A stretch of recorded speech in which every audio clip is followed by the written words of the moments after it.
होते हैं पर्वत, उसके कारण इसमें पिघलकर जल के नदियों के रूप में बहकर आ जाता है। प्रायद्वीपीय भारत की नदियां मुख्यतः यह वर्षा के जल से ही संग्रहित होती हैं, वर्षा के जल से ही बहती हैं। अच्छा, इसकी मुख्य नदियां कौन कौन सी हैं? सबसे पहले हम हिमालयन नदियों के बारे में जानेंगे। तो मुख्यतः हिमालयन नदियां 3 होती हैं, 3 नदियां मुख्य नदी तंत्र हैं। सबसे पहला है हमारा सिंधु नदी तंत्र, याद रखना सिंधु नदी तंत्र। दूसरा है हमारा गंगा नदी तंत्र, गंगा नदी तंत्र। और तीसरा हमारा है ब्रह्मपुत्र नदी तंत्र। देखिए, ये हो गई हिमालयन नदियां, इनमें 3 मुख्य नदी तंत्र हैं, सिंधु नदी तंत्र, गंगा नदी तंत्र, ब्रह्मपुत्र नदी तंत्र। इसके बाद में हम अभी देखेंगे प्रायद्वीपीय भारत की नदियों में आगे गोदावरी, कृष्णा, कावेरी, महावरी, जो कि पश्चिम से लेके पूरब से लेके पूरब की ओर बहती हैं। गंगा, गोदावरी, महानदी, कृष्णा एवं कावेरी। इसके विपरीत पूर्व से पश्चिम की ओर बहने वाली मुख्य 2 नदियां, पहली है नर्मदा नदी और दूसरी है ताप्ती नदी। देखिए, अभी अब हम देखते हैं सिंधु नदी तंत्र। इसको मैं लिख देता हूं। प्रायद्वीपीय भारत की नदियों में सबसे बड़ी है गोदावरी नदी, कृष्णा नदी, कावेरी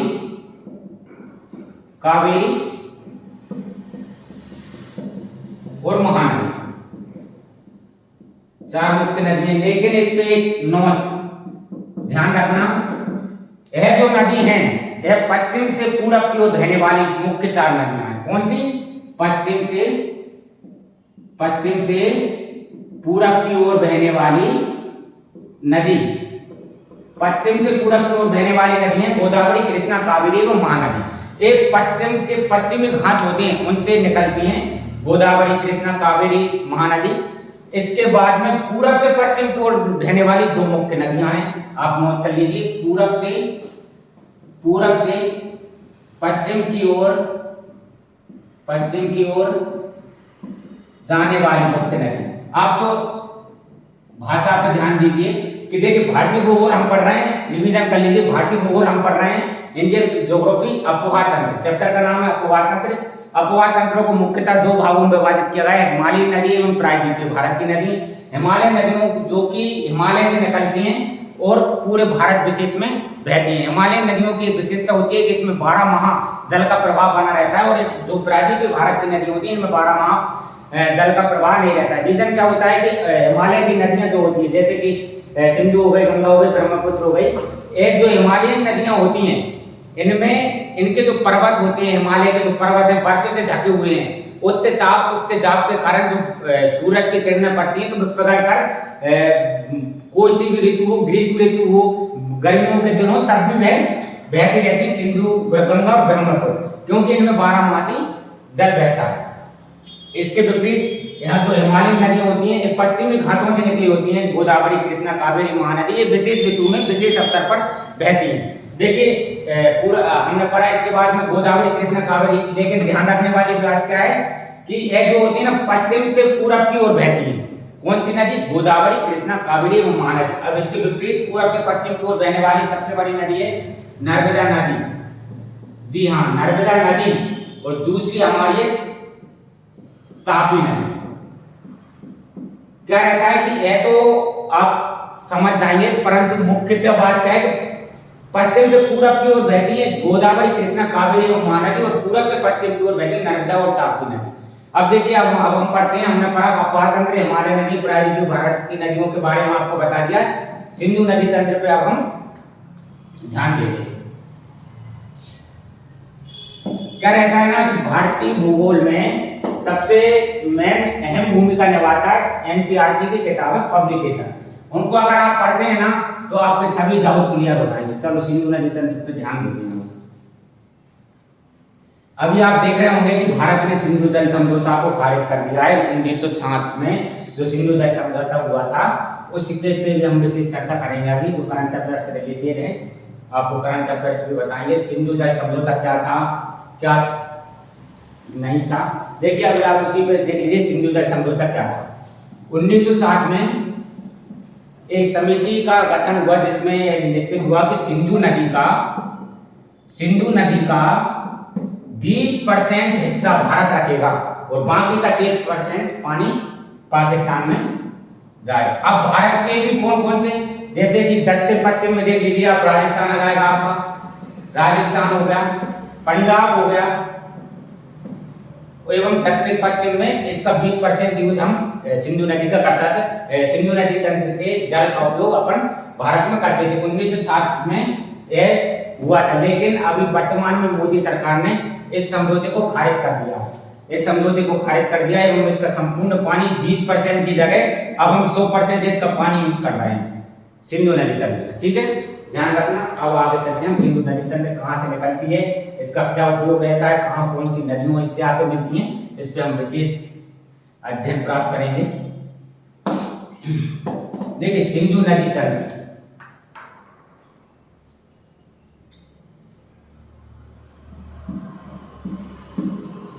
सिंधु नदी तंत्र,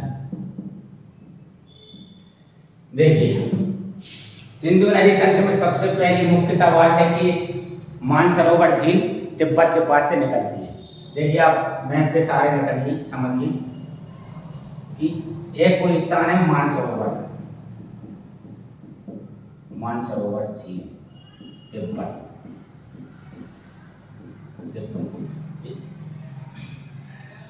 यहां से निकलती हुई, यहां से उड़ती हुई लद्दाख में प्रवेश करती है। कहां पे प्रवेश करती है, लद्दाख में प्रवेश करती है। यहाँ पे इसकी 4 मुख्य सहायक नदियां होती हैं, इनको ध्यान रखना। क्यों मैं बुलेट बन देता, मैं बुलेट बन देता, चलो कोई दिक्कत नहीं है, आप जोड़ी की भाषा। सिंधु नदी तंत्र में ये हमारी है जम्मू कश्मीर। इसके बाद में यहाँ पे मानसरोवर झील, मानसरोवर झील से निकलती है तिब्बत से। इसके बाद में यह नदी निकली हुई है, यूं निकलती, ये लद्दाख में प्रवेश करती है। ये क्या है, लद्दाख। यहाँ पे इसकी 4 सहायक नदियां हैं। 4 सहायक नदियां कौन कौन सी, न्यूब्रा, श्योक, हुंजा, और एक और कौन सी है, न्यूब्रा, श्योक, हुंजा। ये 3 इसकी मुख्य सहायक नदियां हो गई। इसके पास में पाकिस्तान में जाकर इधर मिठानकोट के पास में आकर, सागर में जाती नहीं जाती, मिठानकोट के पास में आकर न्यूब्रा, श्योक, हुंजा इसकी सहायक नदियां हो गई। इसके पास में कराची, कराची के पास में एक मिठानकोट के पास में जाके चली जाती है। इसकी यहाँ पे सहायक नदियां होती हैं पाकिस्तान में जाकर, सतलज, सतलज, सतलज, रावी, चिनाब, ब्यास, ये 4 इसकी मुख्य सहायक नदियां होती हैं जो कि इस सिंधु नदी को सिंधु नदी तंत्र बनाती है। देखिए सिंधु नदी मुख्यतः मानसरोवर झील तिब्बत से निकलती है। मुख्यतः आप ध्यान रखिए, सिंधु नदी, इसकी लंबाई पता है कितनी है, 2900 किलोमीटर। ये 2900 किलोमीटर जाकर यहाँ पे आकर विसर्जित हो जाती है मोहाने का। ये क्या हुआ, मोहाना। देखिए ब्रह्मपुत्र नदी के मामले अपेक्षाकृत एक कम डेल्टा का निर्माण करती है, क्योंकि पर्वतीय क्षेत्र से निकलती तो है, परंतु यहाँ से निकलकर एक मैदानी क्षेत्र में सतलज के पास में आके मैदानी क्षेत्र में प्रवेश कर जाती है सिंधु नदी तंत्र। अब इसके बाद में दूसरा क्या था, गंगा नदी तंत्र। उसके बाद था ब्रह्मपुत्र नदी तंत्र। गंगा नदी तंत्र था, उसके बाद में ब्रह्मपुत्र नदी तंत्र। देखिए अब जल्दी से गंगा और देख लीजिए।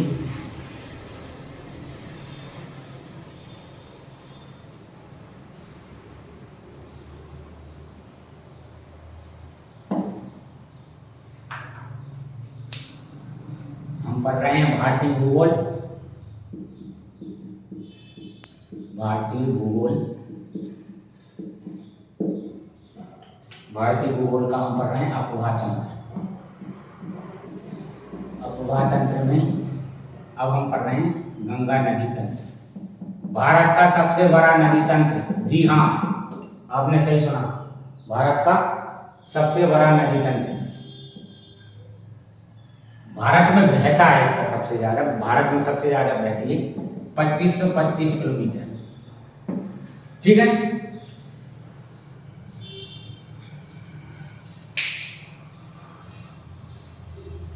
देखिए गंगा नदी गंगोत्री हिमानी, याद रखिए हिमानी। हिमानी क्या होती है? हिमानी क्या होती है? बर्फ से ढके हुए पर्वत को हम हिमानी कहते हैं, ठीक है। गंगोत्री हिमानी से निकलती है, गंगोत्री हिमानी से निकलती है। ये देखिए गंगोत्री हिमानी से निकलते हुए इसमें देव प्रयाग में जाकर इससे आके मिलती है अलकनंदा। यहाँ पे इससे आके मिल जाएगी अलकनंदा। इसकी लंबाई कितनी होगी? 275 किलोमीटर, ठीक है।